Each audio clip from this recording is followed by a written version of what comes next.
Et avec le sourire. Et avec le sourire.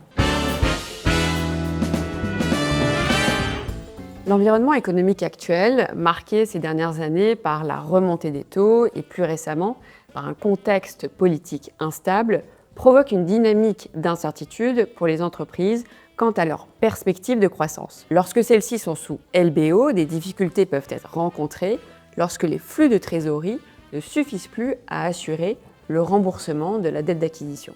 Le leverage buyout, ou rachat avec effet de levier, est une technique d'acquisition d'entreprise qui consiste en une opération de rachat d'une société cible largement financée par l'endettement. Il se traduit par la création d'une société holding qui s'endette pour acquérir les titres de la société cible. Cet endettement repose souvent, en particulier ces dernières années, sur un financement mixte. Une part de dette bancaire, dite senior, et une part de dette obligataire, dite mezzanine, souscrite auprès de fonds d'investissement.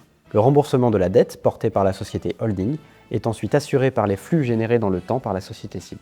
Le succès de l'opération repose donc sur la capacité de la cible à générer des flux de trésorerie suffisants et réguliers. L'effet de levier permet d'amplifier la rentabilité des fonds propres investis. Si l'entreprise performe conformément au business plan, le rendement pour l'investisseur est ainsi démultiplié. Mais cette mécanique a son revers. En cas de sous-performance, le poids de la dette devient rapidement un fardeau. Les causes sont nombreuses. Un levier initial trop élevé, un business plan trop ambitieux ou une équipe dirigeante insuffisamment préparée. L'essentiel est d'anticiper. Les covenants financiers insérés dans la documentation de crédit peuvent ici jouer un rôle d'alerte précoce. Leur franchissement signale une dégradation qu'il convient de traiter sans attendre. Une détection précoce des tensions ouvre un éventail de solutions bien plus large. Le cadre français des procédures amiables, mandat ad hoc et conciliation offre un environnement protecteur et confidentiel particulièrement adapté pour négocier avec les créanciers. Ces procédures restent très efficaces et constituent souvent le premier levier activé. Le premier réflexe lors des renégociations est souvent l'amend and extend. On assouplit les covenants et les ratios financiers prévus dans les documents de crédit et on renégocie les termes de la dette pour allonger sa maturité afin d'alléger les échéances et de les rendre compatibles avec les nouvelles réalités économiques du débiteur.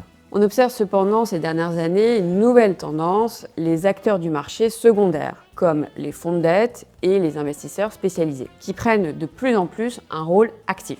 Les banques cèdent désormais plus facilement leurs créances et ces nouveaux entrants n'hésitent pas à convertir leur dette en capital pour prendre le contrôle de la cible.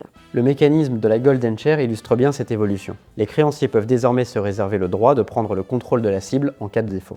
Cela étant, les restructurations dans un cadre négocié ne suffisent parfois pas et le débiteur est alors contraint de procéder à une restructuration de dette dans un cadre plus agressif. L'utilisation des classes de parties affectées à l'occasion d'une procédure collective peut alors constituer une piste intéressante. Les classes de parties affectées ont été instaurées en droit français depuis la réforme du 15 septembre 2021. Concrètement, ce mécanisme permet à un débiteur en procédure collective de répartir ses créanciers en différentes classes qui seront amenés à voter sur son plan de continuation, qui lui-même a vocation à restructurer ses dettes. Sous certaines conditions, les classes de parties affectées peuvent impliquer l'utilisation du système de cross-class cramdown, qui consiste en fait à imposer des abandons de créances plus ou moins significatifs à des créanciers. Dans ce cadre, le débiteur peut donc réduire de façon forcée une partie de sa dette et continuer à honorer ses dettes restantes dans le cadre de son plan de continuation sur plusieurs années. Ce mécanisme est toutefois radical et à ce jour n'est mis en œuvre qu'en dernier recours. Il n'est pas rare que les actionnaires soient également mis à contribution et acceptent à ce titre de procéder à un refinancement de l'entreprise ou tout simplement à un abandon de leurs créances en même temps que les financeurs externes. En définitive, les difficultés d'un LBO ne signent pas nécessairement son échec. Avec une gestion rigoureuse et un accompagnement adapté, cette phase peut au contraire constituer le point de départ d'une transformation profonde de l'entreprise. Le point le plus important est l'anticipation, qui est la clé du succès de toute restructuration.